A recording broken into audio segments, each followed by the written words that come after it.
এই তুই না, তুই শাক তুলছি, স্কুলে যাবি নি? না রে, আজকে পরীক্ষার ফিস জমা দেওয়ার লাস্ট ডে। মা এখনো একটা টাকাও জোগাড় করতে পারে। শো, আমি দিয়ে দেবো। কিন্তু তুই এতগুলো টাকা কোথায় পাবি? ও নিয়ে তোকে চিন্তা করতে হবে না।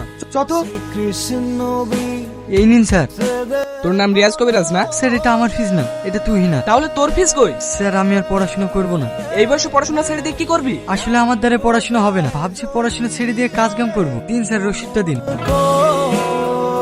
এই নে ধর। আচ্ছা রিয়াজ, তুই আমার জন্য আর কত কি করবি বলতো? কেন, আমি আবার কি করলাম? কি করিসনি তুই আমার জন্য? স্কুল ড্রেস থেকে শুরু করে বই খাতা সব কিনে দিয়েছি, আর আজ আমার পরীক্ষার ফিস জমা দিতে কি পড়াশোনাটাই ছেড়ে দিলি? আরে পাগলি, কাঁদছিস কেন? দেখ, আমি পড়াশোনাতে খুব একটা ভালো না, আর তাছাড়া তুই পড়াশোনাতে অনেক ভালো। তাই আমার ইচ্ছা তুই যতদূর পড়তে চাস পড়, আমি তোকে পড়াবো। আজ থেকে সব দায়িত্ব আমার।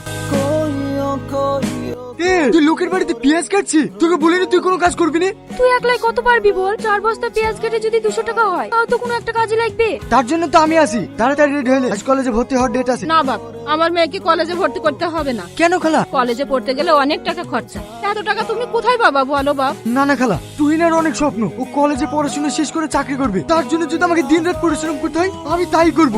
তাও আমি ওর স্বপ্ন নষ্ট হতে দেবো না। চোর রিয়াজ যখন অত করে বলছে, যা মা যা।